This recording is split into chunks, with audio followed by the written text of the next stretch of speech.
Hey guys, welcome back to the channel. I'm Justice, and today we're jumping back into the Ring franchise and finishing it off with 2017's Rings.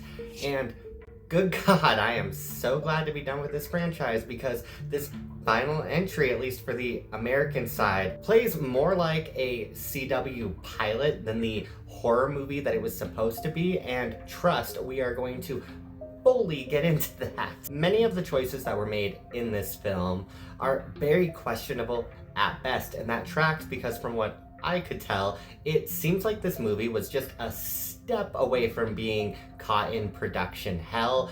Initially, it was announced that they were going to be doing this film in 2014, and Paramount even stated that they wanted to title this entry The Ring 3D, which thank God they did not do that, because so many sequels around this era of horror in the early 2010s were doing these 3D entries and they were not good at all. And two, I feel like there is such a stigma around the third movie needing to be 3D in a horror franchise, and more often than not it doesn't end up being ironically iconic like Friday the 13th Part 3. It just ends up being a really, really bad movie, and I think that would have pushed this movie over the edge to being that much worse than it already is, honestly. But as I stated, they eventually scrapped this idea and moved on to the current title of the film, Rings. They pushed it for a 2015 release, to which that got canceled, and then they went to a 2016 release, which also got canceled, before finally hitting theaters in 2017, which hints why I think this film struggled so much and they didn't really know what they even wanted to do with this project. And I'm imagining they probably knew as well that what they had was not the greatest product on the planet. Seeing all these signs, it was more than apparent that this sequel was going to be a very messy entry in the franchise, and anything we got was going to be anything but a good movie. Which I will state this, because I always say this, I give credit where credit is due, and there are a few scenes in this film that I think are genuinely good, and if they were placed in a different Ring film, then I think I would have enjoyed them far, far more, because in this film it's like glimpses of good stuff and then all of a sudden they just fade away to cut back to generic couple plot with very generic attractive people, which hints the whole CW plot line. The opening scene though did very briefly gaslight me into thinking that I was going to be watching a halfway decent movie, because that opening scene is actually pretty damn good, if I do say so myself. We open with this guy, he's on this plane, he's freaking out because 7 days earlier he watched the tape and he knows that Samara is going to be coming for him. And while he's on this plane, he reveals to another girl that he watched said tape, and she admits that she has seen it as well, and tells him that they need to make a copy of it as quick as they can and have somebody else watch it so that the curse leaves him. And this random girl that's in this like 3-minute intro tops is Lizzie Brocher. And if you don't know who that is, she starred in one of the seasons of American Horror Story as Grace in Asylum, and she is really good, super underutilized in that series, and then also extremely underutilized in this film, because this opening scene is all you get of these people. You see the plane about to go down as Samara starts to travel out of the screens in the cockpit, and everybody's freaking out as like the plane's hitting like psycho turbulence because the curse is taking effect. But after that, there is no mention of this opening scene. There is nothing to do with it through the rest of the movie. None of these characters matter. Lizzie isn't even anyone to care about. You can very much tell that it was only created to put some cool shots in the trailer, which, yes, I could totally see why they would make this scene because it is a good one, but it is such a freaking waste when you look at what we do end up getting. From here, we meet our true characters of this film. Unfortunately, it is Holt and Julia, and this is where the CW coded type genre story comes into place, because good God, their relationship is so freaking cheesy and over the top. It feels like it walked straight out of one of those bad 2010s teen dramas. And like I said, they're both a generic hot people, and it's even proven that much more with the fact that this entire opening sequence, Holt is completely shirtless. But trust me, we'll get into that a little bit more. Holt's getting ready to head to college, and Julia is staying in town, and they're talking about how their relationship's going to continue. And during all this, in the teen drama of it and all the bad dialogue that ensues with that, we have Holt telling Julia this old Greek mythology story that he heard about this man whose wife is trapped in hell, and he goes down there to save her, and he is told that they can both leave if he is able to go without looking back at her. But as he's leaving, he can't help himself, and he looks back because he can't imagine a world where he can't look back at her. So he ends up being trapped in the underworld for all of eternity, and he tells Julia that he would look back at her too if he was put in that situation. And I'm just gonna need you guys to make a mental note of that for later in the video. Trust, okay? I promise it comes back up.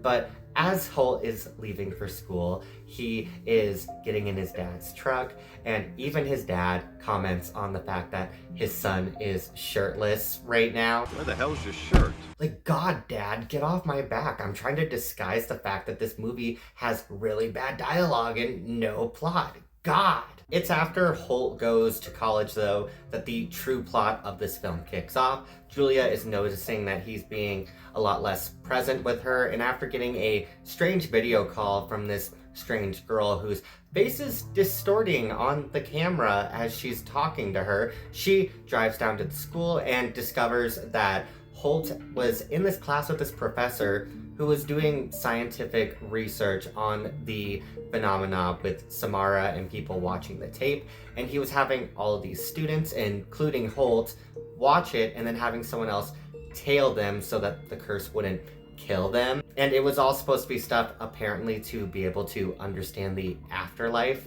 more, and I think this is very much taking from the idea from the Rings prequel that was created for Ring 2 that I talked about in my Ring 2 review, actually, so watch that if you haven't seen that yet. I think they very much recycled that idea for this entry and tried to change it up a little bit, and unfortunately I think the short film covers it way better than anything in this film actually does. To backtrack to this professor, though, he is actually played by John Galecki from The Big Bang Theory, and this is the second film I've seen him in where he plays this like pompous douchebag, and I cannot take him seriously in that role just because of his character from Big Bang. I just don't think that kind of casting for him works that well, because he just has like too much of this dorky exterior to him. Even in I Know What You Did Last Summer, he tries to play this like big and bad jackass, and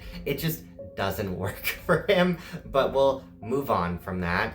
So Julia discovers all of this, as I was saying. She discovers that Holt has watched the tape, and then she also finds out that he only has mere hours before his 7-day mark has come, and it's all the more pressing because she just saw another student actually die who hit the 7-day mark, which this is one of the few scenes in the movie that I actually did heavily enjoy, because you have one of the other college students who sees Samara come out of a flat screen TV, and it is so perfect seeing Samara come out of that instead of the tube TV she came out of in the early 2000s. I think it's just a really fun twist. But Julia sees this happen, and she knows how real the whole thing is. She doesn't want anything bad to happen to Holt, so she herself ends up watching the tape so that she can take the curse from him and nothing bad happens to him. The big twist of all of this, though, is the fact that when she goes to copy the file so she can show it to somebody else, the file is far too big to be copied, so she is unable to make another one, apparently, because technology was not that far ahead. Like, I don't know, burn it off maybe onto like a Blu-ray disc or something, because I know for a fact that you could have done that in 2017, but we're just gonna ignore that, I guess, because the movie does. Not only is the tape too big to be copied as well, it also is different than the original, and I do think that's to a huge detriment because the original tape is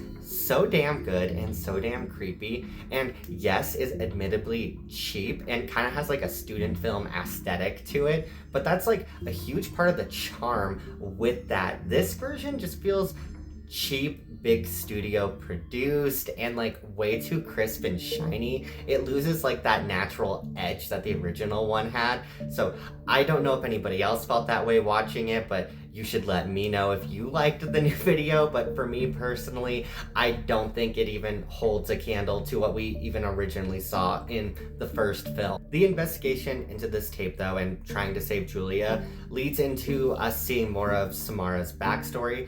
And this is actually stuff that I really did enjoy because you get to learn about her actual birth parents and not just the adopted parents that we knew previously. And in this entry, you find out that her mother was kidnapped by this priest and held in captivity in this basement below a church. And he assaulted her and ended up bothering Samara. Once you see Julia go down to this like basement cellar and see where he'd been holding this woman, you see all these different like tallies scratched off on the wall with her marking her days in captivity. She also ends up writing all these different ideas for names on the wall for the baby, and all the ones that she doesn't pick, she crosses out until eventually you see Samara at the bottom not crossed out. And maybe I misread this, and when I'm editing this video, I guess I will find out for sure, but I swear to God that I saw Stacy scratched out on the wall, and can you imagine just how different of a franchise this would be if instead of some chick coming out of a well named Samara coming after you, it's some bitch named Stacy? It just sounds so freaking preppy to me, and I low-key wish we lived in that world, or I could just look into an alternate universe where Samara's name was Stacy and just see how different of a movie that would be. But as they're trying to uncover how to break the curse and save Julia as well, on top of all this backstory stuff, we're also met with a whole bunch of really bad jump scares. And one of my biggest nitpicks with this film, and I think so many PG-13 movies fall into the trap of doing, because yes, those first two entries are PG-13, but the scares in them didn't rely so heavily on jump scares, and I think a lot of those scares have aged extremely well. Even that second one, even though it wasn't on par with the first, it still had some admittedly really good scenes in it that I thought were kind of unnerving and memorable. This one is just like a boo type of thing randomly throughout the film, and then you have Julia underreacting to it, so it makes it even less scary than like what it already was, because the entire time her performance feels extremely muted, and supposedly that's supposed to make sense for the end of the movie and the big twist that we'll get to in a second, but I really don't think it helps with that either, because it's still like your movie's still just flat when you get rid of that whole scare aspect, when you're not even seeing your main central character being scared of what's going on. But speaking of the finale, we jump to Julia realizing who the priest is, and he ends up attacking her. And as this is all going on, her phone scatters across the floor, and he's trying to choke her out, and the video starts playing on its own on her phone. And I so badly wanted this movie to go full camp and see Samara's body just contort its way out of that tiny ass phone screen. But unfortunately, we didn't get that. The movie couldn't commit to just being that bad of a movie. I will admit though that what we did end up getting was a kind of cool shot and idea, because you see all these flies swarm over the phone, and then Samara emerges from this swarm, And as this is going on, the priest is still attacking Julia, and she looks at him, and we all know how that goes. If you look at Samara, you're dead. You're done for. But because Samara killed the priest, this leads to Julia and Holt being able to have a happy ending. They survived this entire film. They get to live happily ever after with each other and be so goddamn boring with one another. Like, life is good for the two of them. I guess I forgot to mention throughout this video, silly me, that Julia has had a weird mark on her hand, and the professor from earlier in the film did some research into it and discovered what it was, but before he could tell them, he dies in a Final Destination-esque death where his car crashes and then a telephone pole lands on him. So for the rest of the movie, nobody really thinks about this strange mark. But do you know who does remember? Holt. In the final minutes of this movie, we have to pick up this forgotten plot line yet again. We have Holt realizing that the strange mark on her hand is in fact Braille, and he starts to decode what it means, and he figures out that it says rebirth. As this is going on, we have Julia in the bathroom. We have some admittedly gross looking shot of Julia peeling dead skin off the spot where this mark is at, and then we have her pulling this really long hair out of her mouth, which, yes, grossed me out and was probably one of the only scenes in this entire movie that truly made me uneasy, but don't think I'm giving it any stars for that because it was just a callback to the first movie. So no, like, you're not gonna get praise. Praise is not due there for you, Rings. After all this, though, we discover that Julia is now possessed by Samara, and she looks in the mirror and we can see Samara staring back at her.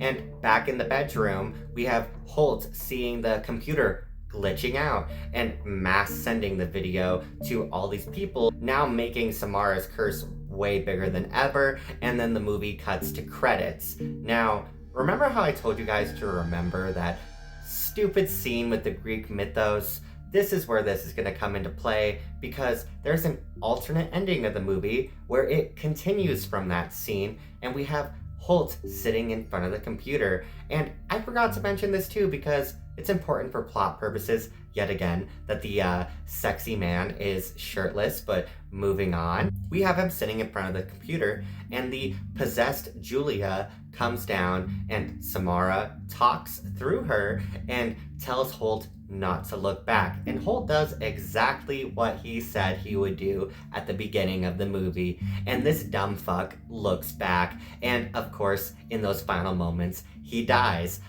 I so wish they would have just left that in, because it is the stupidest yet most iconic payoff for really, really bad dialogue. Like, why leave that little spiel in at the beginning of the movie if you're not just gonna give us that full camp moment? Like, they missed their opportunity right there, because we're not gonna get another sequel for this with those two coming back at all. We don't need to care about whether or not Holt survived. He served his purpose. He was hot throughout this movie, so we'll just stick with that. Like, game over for him. And I am really glad too that this movie did really poorly critically, because could you imagine us getting a sequel with these boring ass characters, let alone seeing Julia now possessed by Samara? I do not want to live in a world where we would have gotten another entry following her, because we don't need that. I don't even know why they thought that was a good idea to push it that far. Like, yes, I get it. We had Aiden almost possessed by Samara in the first film, so they wanted to touch base with that, I guess, or something, or try something different with it, but it just does not work at all when you have a character that is unlikable as her. Like, I would not care if she lived or died. In fact, scratch that, I would much prefer she just died, so I wouldn't have to worry about any callbacks to her ever again. And speaking of callbacks, huge missed opportunity that we have our first two films that have Rachel and Aiden as such huge central characters in the Samara story, and them discovering her body, being there for the deaths of like other people that were connected to her. They are such integral parts to the tape, and yet there's no mention of them. Even earlier in the film, you have this corkboard in the professor's office that has like all these strings and pictures up that like tie all these events together for the Samara curse and her backstory, yet there is not even a single reference to Rachel or Aiden in there, which I get that they definitely were not able to get Naomi Watts to come back to reprise her character. Why would she want to be in this dumpster fire? But I don't see why they couldn't have just put a picture up for like the big fans of the franchise to be able to have some kind of callback to make it feel more connected. So I'm also glad that they didn't though, because the first two movies, you can easily see that second movie as a finale, because yes, you see the screen flicker a little bit to kind of give you the idea that Samara might still be alive, but it is a pretty conclusive ending. You could just easily pretend this entry does not exist and you wouldn't be missing anything, honestly. And I don't understand how Paramount didn't see this, because apparently around this time, they were tapering off from the Paranormal Activity franchise, and they discussed about how they needed a new franchise to have yearly releases. And depending on how well this one did, they were planning on doing that. Good God, thank God they didn't, because as I said, we did not need Julia in these next sequels. Can you even imagine? Needless to say, these releases never actually happened, and this franchise has been all but dead, and this film might as well have put the nail in the coffin.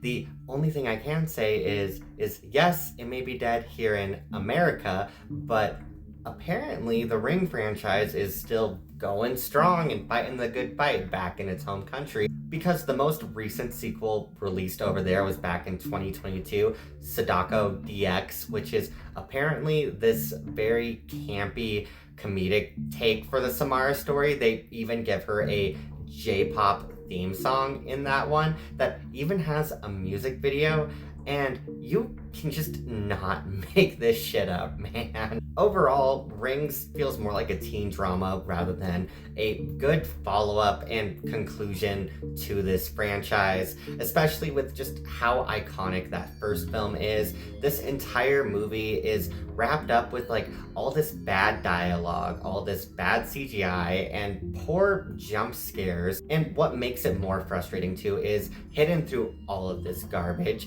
you can see glimmers of a good movie in here and some decent scares, but you can't really notice them either because everything else surrounding those moments is completely squandered here, and this franchise ends with more of a whimper rather than a bang. And with that, I am super glad to say that I am done with this franchise.